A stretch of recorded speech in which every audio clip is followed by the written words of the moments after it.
I'm Alexandra Carter, 32 years old, the daughter of a dynasty that never wanted me at the table. Tonight, I finally understand why silence has been my sharpest weapon. In my family, crowns are handed to sons while daughters are offered pity. My father lifts his glass to Will as though the empire were already his, while I stand in the corner, polite, invisible, erased. Their laughter at his jokes feels rehearsed. Their glances at me feel like reminders that I was born to be dismissed. But 5 years ago, I brought them an idea that could have saved everything only to watch my brother steal it, word for word, and be crowned the visionary I was never allowed to be. That was the night something inside me cracked. Ever been told you were nothing more than decoration? Hit like if someone ever stole your credit. Comment if you've ever been the invisible one at your own family's table. It started at my father's 60th birthday, under chandeliers that burned too bright for a room so full of shadows. The crystal caught every ounce of golden light, while strings of laughter and clinking glasses spiraled through the grand hall. The chandeliers blazed above, crystal catching every ounce of golden light, while strings of laughter and clinking glasses spiraled through the grand hall. My heels clicked against the marble floor, yet every sound seemed magnified as if every step reminded them I did not belong in this world of tailored suits and inherited power. I'd been here before. Birthdays, holidays, charity galas where I was displayed like a flawed piece of furniture, polite enough to be tolerated, amusing enough to be ridiculed. Tonight promised no different. The scent of aged Bordeaux and roasted lamb filled the banquet hall, mixed with the faint polish of mahogany furniture. My father stood at the center, Richard Carter, silver-haired, posture carved from years of authority, accepting congratulations with the calm grace of a monarch. My mother, Margaret, hovered nearby in her emerald gown, smiling thinly, her eyes darting like a strategist keeping track of all her pawns. My brother Will moved among the guests like a prince in his natural court, handshakes firm, voice confident. When he laughed, people leaned closer, eager to catch the echo of his approval. Me? I adjusted the sleeve of my modest navy dress, the only thing in my closet that whispered understated elegance. I wasn't about to play their game of jeweled displays. Still, I felt the eyes measuring, dismissing, searching for the familiar weak spot they could exploit. Father lifted his glass. 60 years, he began, voice smooth as aged whiskey. And I have the privilege of seeing this family grow stronger, brighter. My son Will, stepping forward into a future worthy of the Carter name. He let the words hang, rich with pride. The applause rose like a tide around me. No mention of his daughter, no recognition of the hours I'd bled into my firm, the clients I had fought tooth and nail to win without the Carter name as armor. Guests circled soon after, smiling too wide. A silver-haired investor leaned close, breath tinged with cigar. Alex, still running that little firm? Boutique consulting, isn't it? Charming hobby. Another chuckled, swirling his wine. Yes, quite the passion project. I suppose it keeps you busy. Their laughter was velvet-lined cruelty. I smiled politely, nails pressing crescents into my palm. Every word scraped against the memory of other nights, other tables where my worth had been measured and declared lacking. My mother's gaze flickered across the room but did not intervene. She never did. My father continued receiving accolades as if I weren't there. The evening swelled with chatter until Will's voice sliced clean through. My sister's boutique firm handles small accounts. Think of it as her hobby. His words dripped with condescension, polished enough to sound casual but sharp enough to draw blood. The guests erupted with laughter, a chorus rehearsed too many times. Heat climbed my neck. My glass trembled slightly, though I masked it with a steady breath. I looked at him, his perfect tie, his effortless grin, the smug gleam in his eyes as if he had won yet another round in a game I hadn't chosen. I set my glass down with deliberate calm. A smile tugged at my lips, thin as a blade. I leaned forward, voice low, meant only for me. Enjoy the laughter, tonight isn't over. 5 years ago, I brought them an idea that could have changed everything until they stole it from me. The memory returns in fragments, sharp and bitter as the taste of metal. The boardroom at Carter Industries in 2018 was a cavern of glass and steel, polished to intimidate, designed to make anyone who entered feel small. I had been 24, dressed in my one tailored blazer, clutching a binder with notes and charts I'd spent sleepless nights preparing. My heart pounded as I faced the long mahogany table, every leather chair occupied by men and women who carried the Carter name not in blood, but in contracts and loyalty. At the head sat Richard Carter, my father, presiding like a judge. Beside him, William leaned back in his seat, a smirk already tugging at his lips. I spoke with a voice steadier than I felt. If Carter Industries is to survive the next decade, we need to embrace sustainable supply chains, renewable sourcing, waste reduction, transparent audits. We can not only cut costs in the long term, but appeal to a new class of conscious investors. It's not just strategy, it's survival. I moved through slides with graphs, projections, case studies from Europe and Asia. My hands trembled, but my conviction didn't. I wanted them to see me as more than decoration, more than the daughter who always fell short of the heir apparent. When I finished, silence thickened the room. Father's eyes lingered on me, dark and unreadable. Then he leaned back and gave a small, dismissive chuckle. Naive, he said. Idealistic at best. We are not in the business of chasing fads, Alex. Our company is built on steel, on oil, on tradition. Leave real business to your brother. His words fell heavy, final. I looked to Will, hoping for even a trace of support, but he only leaned forward, lips curling with practiced disdain. Don't take it personally, sis. Dad just doesn't want you wasting your time on things you don't understand. Laughter stirred at the table, polite, restrained, yet cutting me open. I gathered my papers, cheeks burning, and left the room with a brittle smile. I told myself it wasn't over, that vision takes time, that seeds need patience before they grow. But that was before the second blow. A month later, I returned, summoned to another board meeting. This time I wasn't at the table. I sat along the wall, a silent observer, not an equal. The agenda proceeded, numbers discussed, projections debated, until suddenly Will rose, posture confident, voice ringing with authority. He clicked to the screen and revealed slides that mirrored my own almost word for word. We must consider sustainability as the future of Carter Industries, he declared. Renewable supply chains, environmental responsibility. It's not just good PR, it's sound business. Applause filled the room. Executives leaned forward, nodding. Father's face lit with rare approval. Excellent, William, he said. Visionary. This is leadership. My chest tightened as I watched. Helpless. The idea I had nurtured stolen and reborn in his voice. Every chart, every projection, every word I had once whispered into the air now dressed in his authority, cloaked in his privilege. I wanted to scream, to rise and accuse him, but the weight of silence pressed me down. What would it matter? They wouldn't believe me. They never did. When the meeting adjourned, Will basked in handshakes and congratulations. I slipped out, unnoticed, my feet carrying me to the empty hallway outside the boardroom. I sat alone on a bench, binder clutched in my lap, staring at the glossy company seal embossed on the leather cover.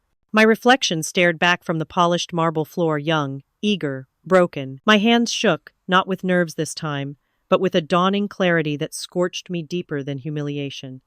It wasn't just dismissal. It wasn't just doubt. It was theft by my own blood. The very people who should have protected me had taken what I built and twisted it into another trophy for my brother. That was the day something inside me cracked, the day admiration for my family withered into resentment. The corridors of Carter Industries smelled faintly of coffee and ink, of power signed into being on paper I would never be allowed to touch. I sat there long after the boardroom emptied, replaying the sneer on Will's lips, the approval in my father's eyes. They had made it clear. In their kingdom, I would never be more than a pawn, a prop to complete the picture of family unity. But pawns can learn new moves. I left the building as the sun dipped low, city lights flickering alive. The binder in my arms felt heavier than stone, but inside me, something sharper had been born. I would not waste my breath begging them to see me. I would not hand them another idea only to have it stripped away. As the cold November air bit into my cheeks, a vow crystallized in me, quiet, unshakable. If they didn't want me, I would build something they could never control. While they mocked me, the Black Swan spread its wings in silence. The glass facade of Black Swan Enterprises towered above Madison Avenue, its obsidian windows reflecting the restless pulse of Manhattan. Few knew the name, fewer still grasped the reach, and that was exactly how I designed it. While Carter Industries boasted of its legacy in annual reports and glossy magazine covers, my empire thrived in silence, stitched together by the arrogance of those who never thought to look beneath their feet. Inside the 23rd floor boardroom, the air smelled faintly of fresh ink and ambition. The table was alive with glowing tablets and neatly stacked contracts, while screens along the wall flashed data streams, red and green pulses, mapping the veins of industries no one imagined a small boutique firm could touch. I sat at the head, posture calm, voice measured, but beneath the surface my blood carried the rhythm of vengeance. Daniel Reyes stood at my right hand, his dark suit precise, his tone brisk but respectful. The final acquisitions are complete. 2 logistics firms in Jersey, 1 packaging company in Ohio, and the renewable supplier in Texas. All registered under the Shell network's no traceable links back here. He slid a folder across the table, but I hardly needed to open it. I already knew every signature, every clause, every backdoor coded into the deals. Supply chains? I asked, eyes flicking to the numbers scrolling across the nearest screen. Locked, he confirmed. By January, at least 6 Carter-linked subsidiaries will be routing through our networks without realizing it. They think they're cutting costs by diversifying. In reality, he gave a thin smile, they're tightening the noose around their own throats. A ripple of satisfaction stirred in me. The room's young executives, sharp minds I had handpicked, each burned by some betrayal in their former lives, watched intently. They weren't heirs of fortune. They were fighters, survivors who knew the taste of dismissal, of being overlooked. Together we built Black Swan into something Carter Industries could never control because they could never even comprehend it. I leaned back, fingertips brushing the smooth surface of the table. On the wall behind me, the emblem of Black Swan gleamed in silver. Wings spread, head bowed, a creature underestimated until it struck. Protocol Omega, I murmured. The words tasted like fire and steel. Daniel inclined his head, ready for deployment. Once triggered, every dependency goes live. Contracts they signed in arrogance will become our leverage. Their arrogance was indeed my camouflage. Each time they sneered at me, I gathered another thread. Each time they dismissed me, I tightened the weave. They thought me invisible, and invisibility is the sharpest weapon of all. I rose, walking toward the vast windows where the city sprawled beneath in restless motion. Neon lights blinked, taxis honked, towers reached into the dark sky like challengers. Let them think I'm a nobody, I said softly, but the words carried across the room, commanding every ear. Their arrogance is my camouflage. Silence followed, heavy and electric, until Daniel finally broke it. So, will you reveal everything at the party? I turned, my reflection in the glass merging with the silver swan behind me, the shadow of wings at my back. My lips curved into a blade of a smile. Exactly at 9 o'clock. In my father's eyes, Will was air while I was a joke. The lounge of the Carter mansion glowed in amber light, cigars curling smoke into the vaulted ceiling, while the party surged into its second act. The grand banquet had spilled into smaller clusters, old money migrating toward leather armchairs and brandy snifters, their voices lowered, conspiratorial. This was where the real declarations were made, not from podiums or toasts, but in whispered confidences exchanged under the cover of laughter. Richard Carter sat at the heart of it all, his silver hair catching the glow of the fireplace, his posture regal even in relaxation. He leaned close to a pair of longtime partners, men who had known him since the first Carter factory lines shuddered to life decades ago. "It's time to set the course for the next generation," he said with casual authority, the kind of statement that masqueraded as offhand but was meant to be remembered. His eyes flicked to Will, who stood nearby, shaking hands with a venture capitalist from Silicon Valley. "The company will be his. He's ready." The words traveled like wildfire, faster than champagne could refill a glass. Within minutes, guests began clapping Will on the back, congratulating him as though the announcement were already carved in stone. "A new era," one banker proclaimed, "Richard's legacy in safe hands." Another chimed in, "Will, the vision of Carter Industries." Each word added weight, until the room seemed to tilt toward him. And me? I hovered on the edge of the gathering, smile polite, shoulders straight, the practiced mask of someone who'd learned long ago not to flinch in public. Still, the sting landed deep. Every congratulations for Will was a blade turned in my direction, a declaration of my irrelevance spoken in silk and brandy. Margaret slipped beside me, her emerald dress rustling as she leaned close. Her perfume was sharp, her voice softer, rehearsed in the art of maternal diplomacy. "It's tradition, darling," she murmured, eyes fixed ahead, as if not to be caught conspiring. "Don't take it personally. The company passes from father to son. Always has." Her hand grazed mine, a hollow gesture, more for appearance than comfort. She didn't notice, or perhaps she did, that my fingers were ice cold, curled against my palm to keep from trembling. I had once thought her neutral, trapped in her own role as the dutiful Carter wife. Tonight I realized she was complicit. Will raised his glass, the crystal catching firelight. His grin stretched wide as the room fell silent, expectant. He reveled in the hush, a man rehearsing his coronation speech. The future of Carter Industries, he declared, pausing for effect, his gaze sweeping the room until it found me. The corner of his mouth lifted in mock apology. "And sorry, sis, no room for you."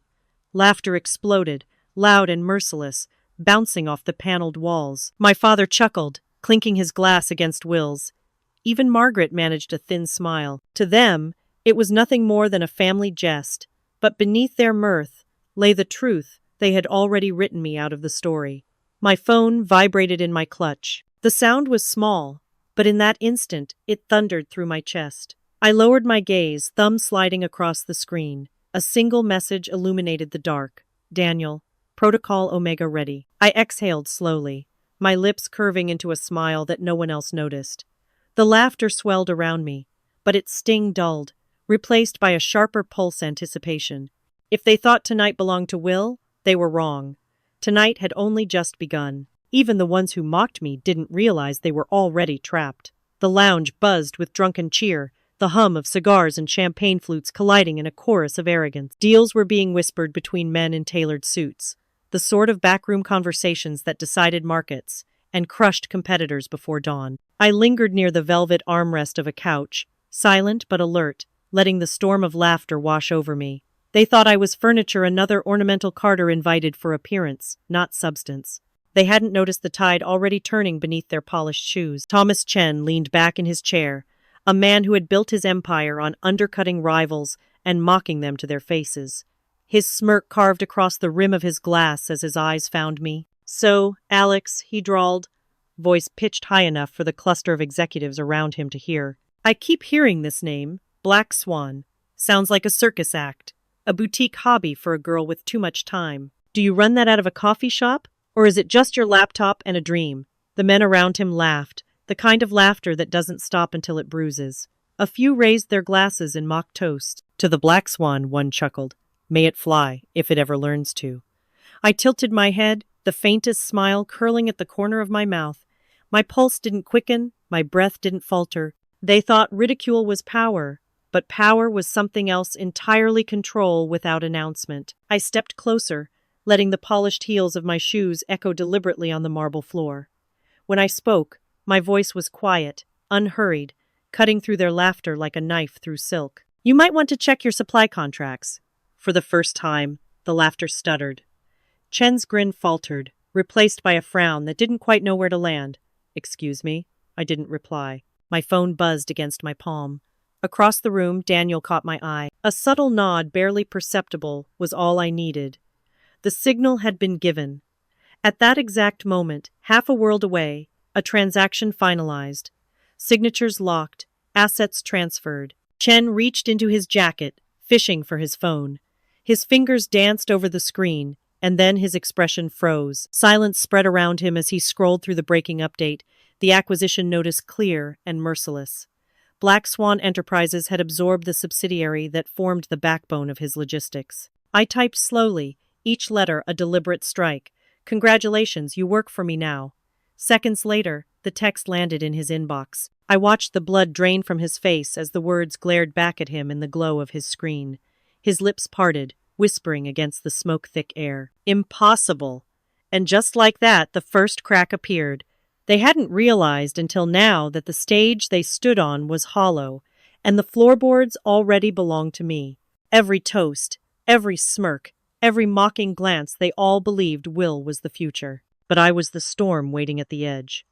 The ballroom pulsed with the rhythms of jazz, the saxophone weaving through the clinking of glasses and the rise of easy laughter. Golden chandeliers scattered light across polished marble, throwing back glimmers from diamonds and cufflinks, the kind of brightness that made even shadows look expensive. Servers glided between clusters of guests, trays heavy with champagne flutes that sparkled like liquid gold. I stood near the back, where the noise blurred into a constant hum, where I could watch every performance without joining in. Their faces shone with anticipation, not for my father's 60th birthday alone, but for the announcement everyone knew was coming. Richard Carter, my father, moved through the room with the gravity of a king, one hand clasping shoulders, the other raising his glass in half salutes. His smile was polished, his voice booming, as though every word he spoke were destined for history. Guests leaned into him, laughing too loudly, agreeing too eagerly, all waiting for the final confirmation of what had been whispered for years, that William Carter would inherit the empire. Will basked in it, soaking up every look of admiration, like a man already crowned. He wore his confidence like armor, tailored to fit, gleaming in the warm light. Every so often, he turned his gaze toward me, his smirk sharp as a blade. And when his audience was just right, he performed. "She's always been creative," he told a circle of investors, gesturing lazily in my direction. "Dabbling in boutique projects, small accounts. It keeps her occupied. We can't all be running Fortune 500 companies, can we?" They chuckled, some nervously, some eagerly. I caught one woman's sympathetic glance, quickly hidden behind her glass, as though pity might be contagious. I held my own drink, letting the cool stem steady my fingers. I didn't respond. Not yet. My silence was their entertainment. To them, I was a ghost at the feast, the daughter tolerated but irrelevant, the one everyone expected to vanish into the wallpaper. Margaret appeared at my side, her perfume soft and floral, her hand brushing mine. "Please don't ruin tonight," she whispered, her voice too gentle for the sharpness of her words. "Your father has worked so hard for this moment." I turned to her, meeting her eyes. For a heartbeat, I saw something like pleading there, maybe even fear. But then it was gone, smoothed over by the practiced mask of a society matron. She didn't wait for my reply. She never did. The music swelled, a trumpet cutting through the chatter as the waiters refilled glasses.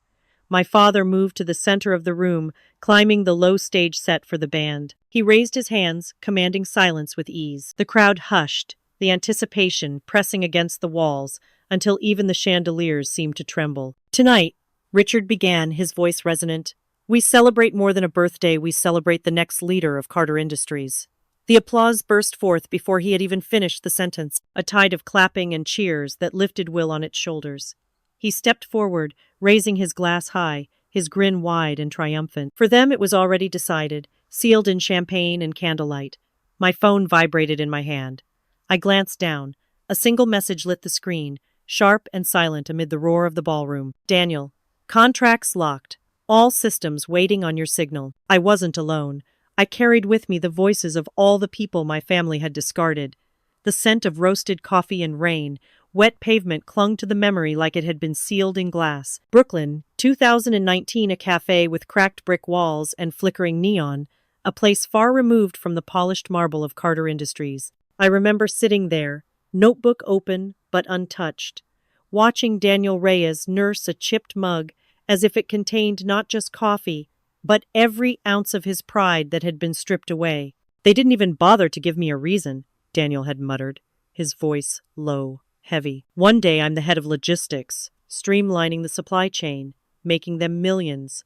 Next day, security escorts me out like I'm some criminal. All because Will wanted to show he was cleaning house." Around him, heads nodded. A half circle of faces, tired, bitter, yet still burning with an ember of dignity. A young analyst whose reports were taken but never credited. An engineer who had pioneered efficiency models only to watch them rebranded under Will's signature. And then, Sophia Green, her eyes sharp but weary, her hands trembling as she stirred sugar into her tea. "I worked 6 years without a single error," Sophia said quietly. 6 years. Then Will decides I'm too outspoken in meetings. Suddenly, I'm not a good fit for company culture. Her voice had cracked at the edges, but she didn't cry. None of us did. Tears were for people who still hoped. What filled that table wasn't sorrow, it was anger, coiled and waiting. I leaned forward, the hum of the cafe blending into the rhythm of my heartbeat. "We don't need their approval," I told them. "We don't need their empire. What if we built something better? Something they couldn't touch, couldn't claim, couldn't poison with their greed." For a long moment, no one spoke. Then Daniel lifted his gaze, the lines of defeat softening. "You really think we can?" "I don't think," I answered. "I know. They've shown us exactly how not to lead.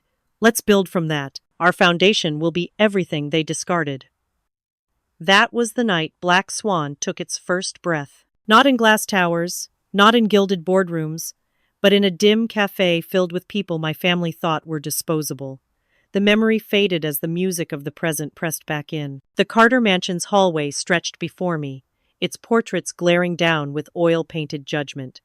The laughter from the ballroom bled through the doors, muffled but mocking. I adjusted my dress, my fingers grazing the phone in my hand like it was a talisman. Sophia stood across the hall, half hidden by a column, her presence unannounced, her invitation most likely extended as a formality. She caught my eye, and for a brief second the years melted away. We were back in Brooklyn, sharing silence thick with betrayal. Her lips parted, almost forming words, but she only gave me the smallest nod. A quiet recognition, a reminder that my war was not mine alone. I walked toward the balcony doors, the night air cool against my face when I pushed them open. Beneath the glitter of the chandeliers, they saw me as nothing, but I carried a weight none of them could measure. Black Swan wasn't born from privilege. It was born from betrayal. It was stitched together from every humiliation, every firing, every dismissal that my family had handed down like casual cruelty. It lived in me, but it belonged to all of us. My phone buzzed in my palm. A new message slid across the screen. Daniel, Phase 2 documents queued, ready to deploy. They laughed louder, but I could hear the tremor beneath the noise, the first hairline cracks of fear.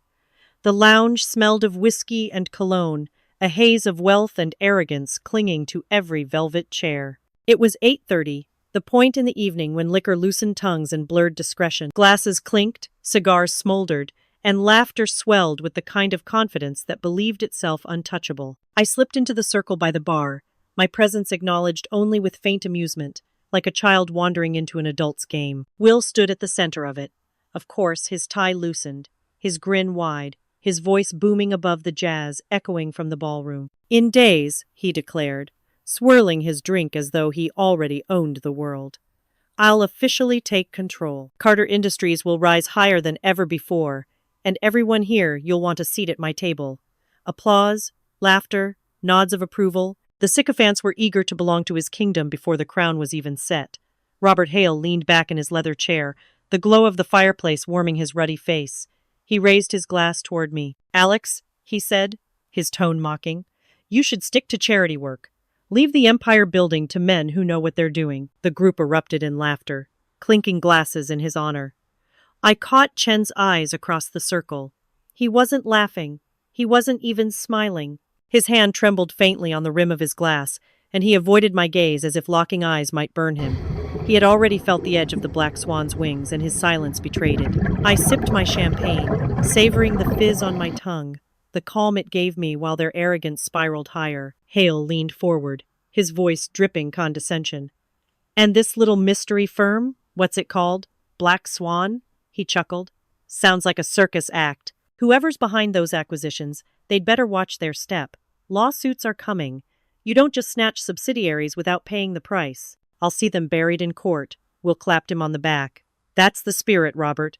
Maybe Alex will volunteer to defend them. It'd give her something to do, poor thing." The laughter rolled again, but I had grown used to its sting. This time, I let them finish before I set my glass down with deliberate care. From my clutch, I drew a slim black folder, its edges crisp, its contents weightier than anything in the room. I slid it across the polished table, directly into Hale's line of sight. "Signed by your own board, Robert," I said evenly. "Want to sue yourself?" For a moment, confusion flickered across his features. He frowned, flipping the folder open. His eyes scanned the first page, then the second. The blood drained from his face, his ruddy complexion paling to ash. His fingers gripped the paper too tightly, crinkling the edges as though force might rewrite what was written. The room's laughter died into silence, broken only by the crackle of the fireplace. Will leaned closer, curious. Chen's eyes darted nervously, as though he already knew the contents. "This," Hale muttered, his voice breaking as he looked up at me, then back at the damning signatures. "This can't be legal." 20 minutes until 9, 20 minutes until the world they knew collapsed. The ballroom shimmered with gold, every crystal chandelier blazing as though the mansion itself wished to outshine the truth I carried in my pocket. Laughter rolled like thunder, the air thick with champagne and pride. A string of violins floated above the noise, graceful but tense, as if they too sensed the storm crouched just beyond the horizon. My watch ticked toward 8:40. Each second was an echo, a countdown to detonation. I stood near the marble pillars at the edge of the room, pretending to sip from my glass while I scanned the crowd. Richard, my father, stood in the center, his silver hair glowing in the chandelier's firelight. He radiated authority as he greeted old allies with a handshake that carried promises of power. Beside him, Will, soaked in the admiration like a sponge, smirking at every compliment, basking in a throne he believed was already his. Daniel materialized at my side, his voice a whisper under the orchestra's swell.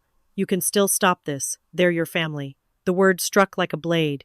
Family. My gaze swept over the room, faces so familiar, yet all turned against me when it mattered most. My throat tightened, but I forced myself to breathe. Behind my eyes, memories uncoiled. The boardroom in 2018, my presentation dismissed with a laugh. Will stealing my words, my idea, my future, while Richard applauded him as the true heir. And me sitting outside, hands trembling, heart crushed beneath their indifference. Family had been the cage, family had been the coffin. The orchestra struck a bright chord, pulling me back into the present. Richard was moving toward the stage, flanked by Will, Margaret trailing gracefully behind. Guests leaned in, anticipation rippling like a wave. The air shifted, a hush beginning to form. Daniel's eyes pleaded with me, the faintest shimmer of doubt flickering there. He had lost everything to them too, yet his humanity still tugged at his chest. "Alex," he murmured, "once you do this, there's no going back. It won't just be justice, it'll be war." I turned to him, my voice low, steady, sharp enough to cut through the music. "Family? They buried me alive 5 years ago." The words left me like venom, and for the first time all night I felt no tremor in my hands. The violins swelled higher, then broke. Silence dropped heavy over the ballroom as the conductor lowered his baton.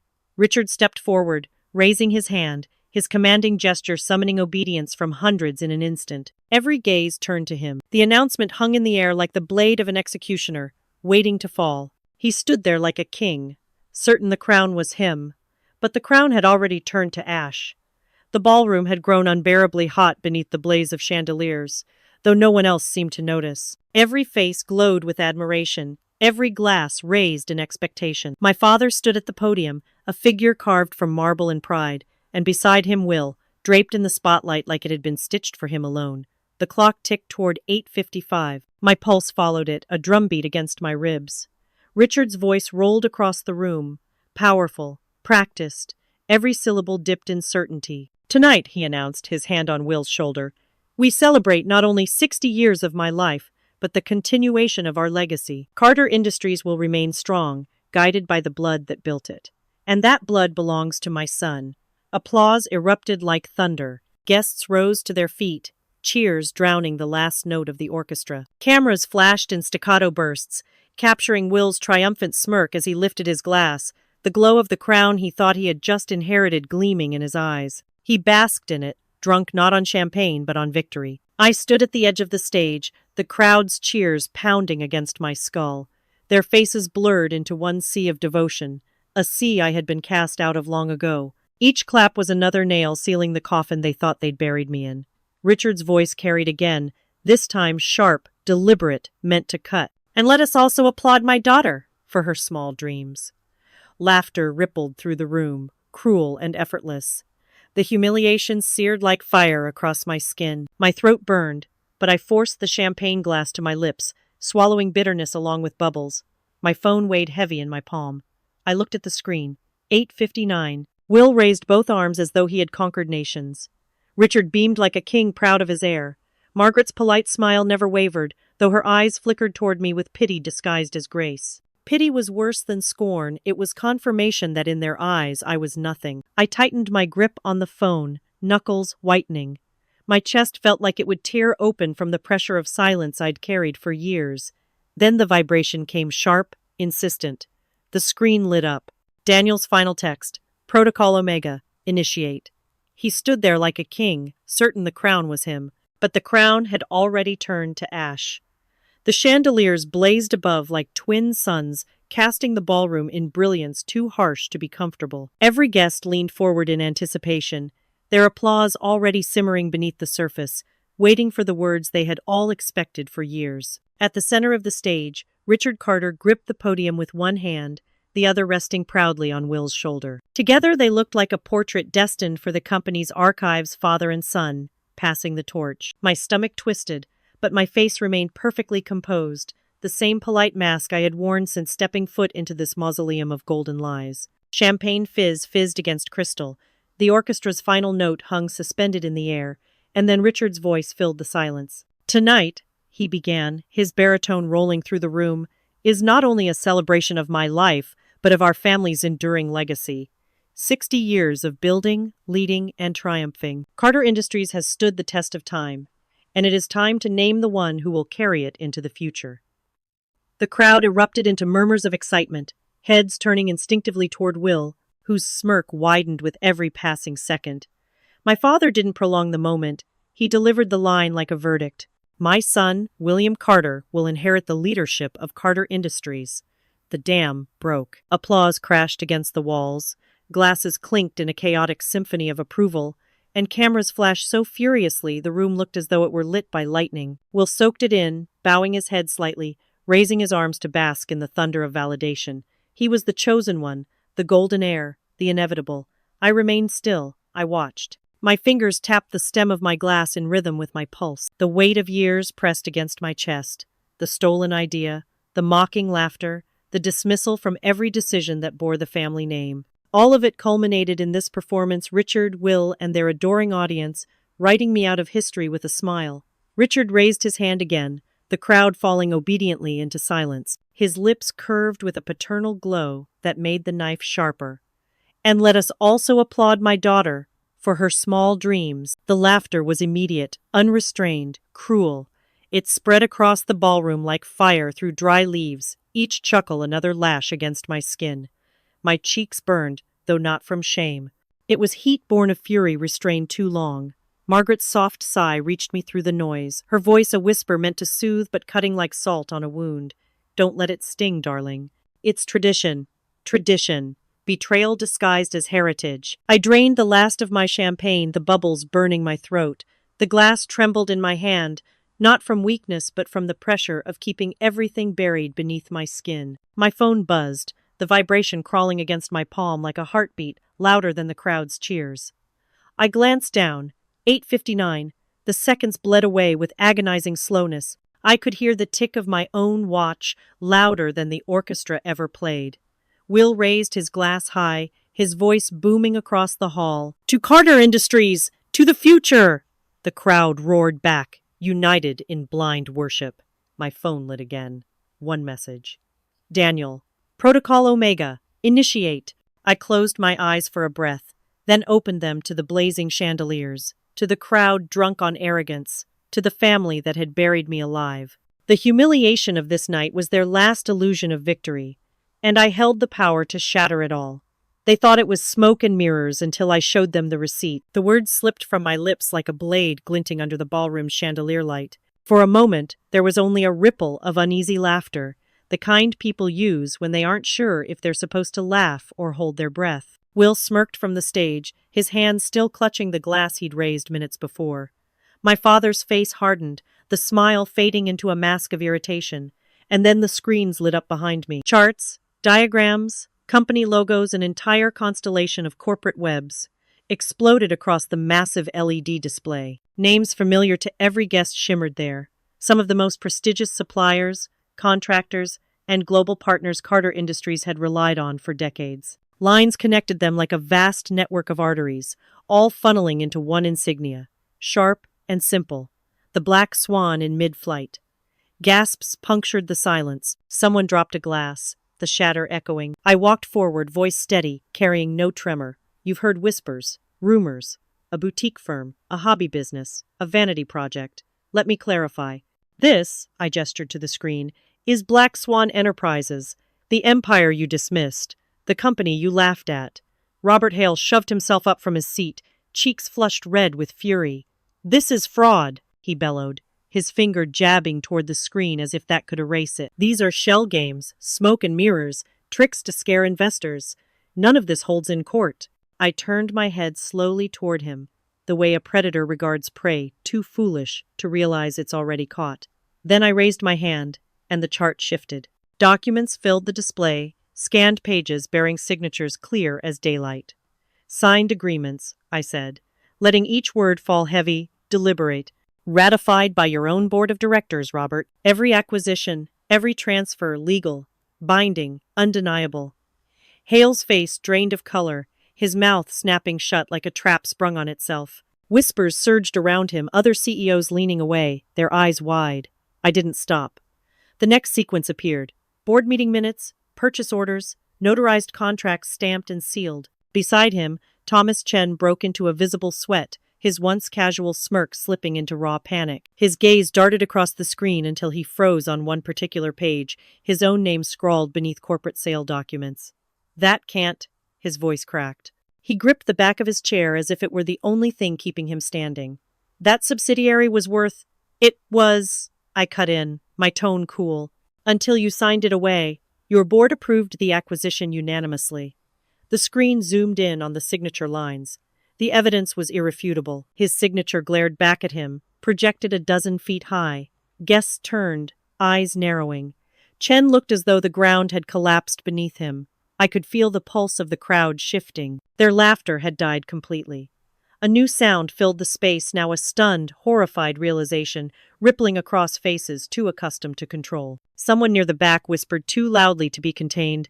God, we're all working for her already. The air itself seemed to contract, the chandeliers above swaying faintly as though they too bent under the weight of revelation. I allowed the silence to stretch, savoring its tension, and then with one motion of my hand, the final slide came to life. Figures tallied themselves across the enormous screen in stark, merciless digits. Assets, holdings, controlling interests. One by one, the numbers climbed, zeros stretching until they seemed absurd, and then the total froze. 147,000,000,000 美元. $147 billion in controlled assets. The ballroom gasped as one body. The silence afterward was suffocating, vast and absolute, like the pause before a guillotine falls. Every guest knew in that instant that the joke was over, the laughter had curdled into terror, and the world they thought they knew had just been rewritten. The golden air turned to dust before their eyes. For a heartbeat, Will still looked untouchable, bathed in the harsh white light of the ballroom stage. His tailored suit gleamed, his chin lifted, his jaw clenched, as though defiance alone could keep the empire intact. But the crowd no longer looked at him with admiration. Their eyes flicked back and forth between the glowing screen behind me and the man they had just toasted. Whispers surged like insects buzzing through the air. Will's composure cracked. He stumbled down from the stage, his shoes slipping against the polished marble. His voice, once the confident boom of an heir apparent, broke into raw panic. "You've destroyed this family!" He jabbed a finger at me, his words echoing against chandeliers that no longer glittered but seemed to hang ominously above. "Everything you've done is poison. Black Swan is nothing but a parasite feeding on Carter blood." I didn't move. My voice carried softly, but with the finality of a verdict. "Number, you destroyed it when you stole from me." The guests reacted like a single body, a collective gasp that stirred the air. Murmurs broke into fragments of remembered conversations, half-forgotten boardroom whispers, rumors of a stolen supply chain plan years ago. Faces turned toward Will, their admiration now soured into suspicion. "She had the idea first," one investor muttered to another. 5 years ago, I remember. Will's face drained of color. Rage surged to fill the void. He ripped his phone from his pocket, slamming it onto speaker mode. "Call Mark Rosenberg!" His voice cracked with desperation. "My lawyer Mark! Tell them this is fraud! Tell them she can't possibly—" Static answered him for a beat too long. Then the hollow voice of his attorney filtered through. "William, I've reviewed the filings. These acquisitions are legitimate. Every one of them has passed regulatory oversight. There's nothing we can contest." Gasps and low laughs cut through the room like knives. Will's hand trembled as he stared at his phone, the lifeline severed. He looked to Richard, eyes wild, pleading for paternal rescue. But Richard's lips pressed into a hard line, his jaw clenching so tight the veins in his neck stood out. Desperate, Will lunged toward the screen, as though by sheer willpower he could claw the numbers away, erase the signatures glowing 20 feet high. "This isn't over," he shouted, his voice cracking under the weight of humiliation. "I am the heir. I am Carter Industries."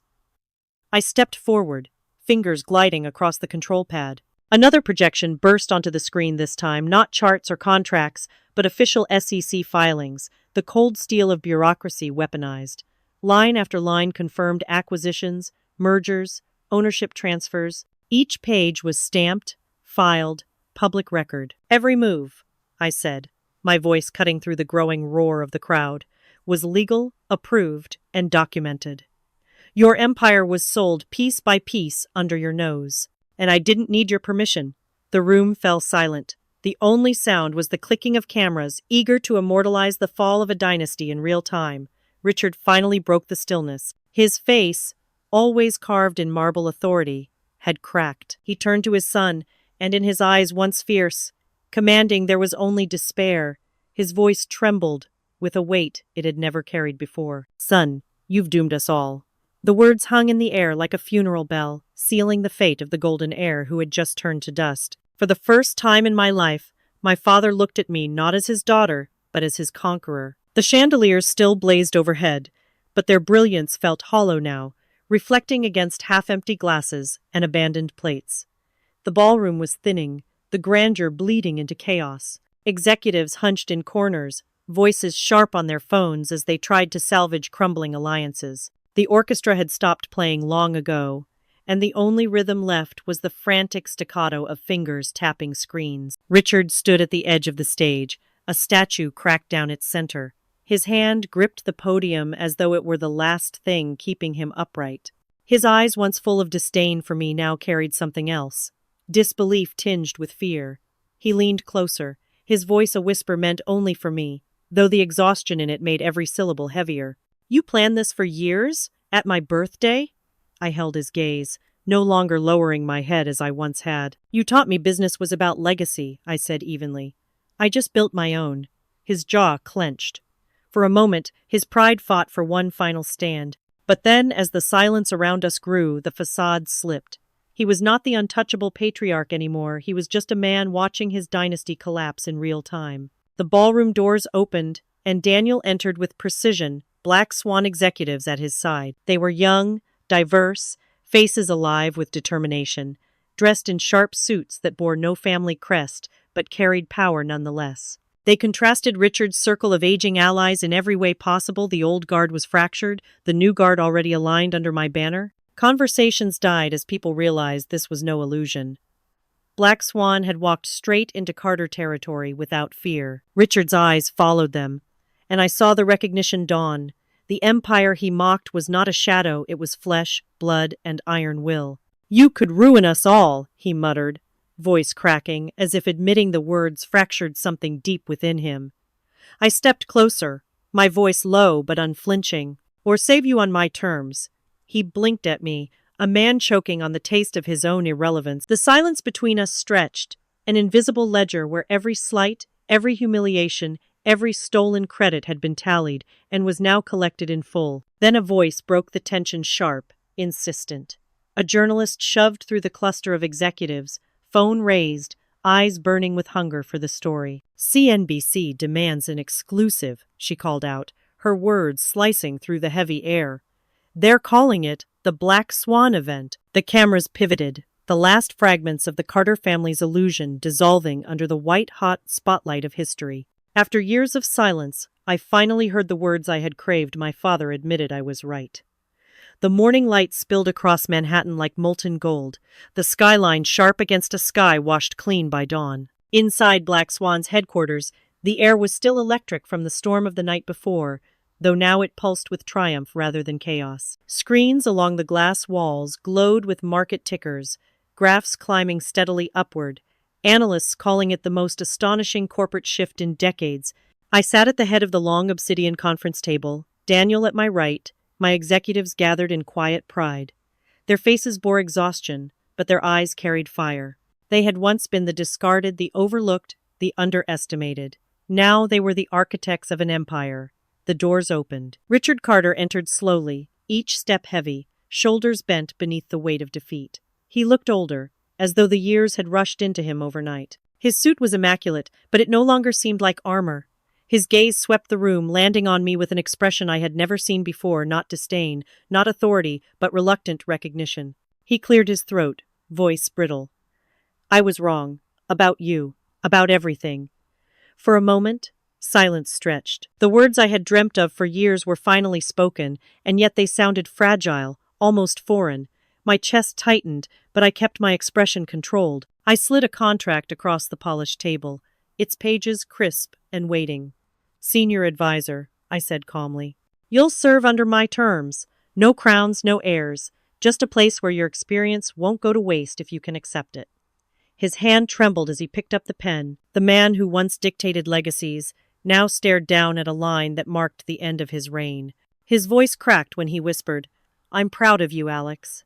Around us, Daniel leaned forward, his voice steady. Markets are stabilizing. Black Swan is being recognized as a global force. We've secured our place. The sound of the pen scratching against paper filled the room. Richard Carter signed his name, the ink binding not just a contract, but an era's transformation. He placed the pen down gently, as though surrender itself required ceremony. I rose, walking to the floor-to-ceiling windows. The city stretched endlessly beneath me, millions of lives, millions of futures, all now touched by what we had built from betrayal. My reflection merged with the skyline, no longer shadowed by his. I turned slightly, my voice low but carrying, a verdict and a promise, all at once. This isn't the end.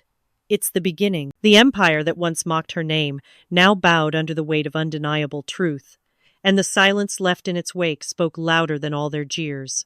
Justice had not come quickly, but it came with precision, cutting through arrogance and restoring what betrayal had tried to erase. When injustice is met with unwavering courage, the final verdict can echo through a lifetime, reshaping both legacy and memory. No wall of lies can stand forever against the tide of truth, sometimes delayed, but never denied. If this story resonated with you, please like, share, subscribe, and leave a comment.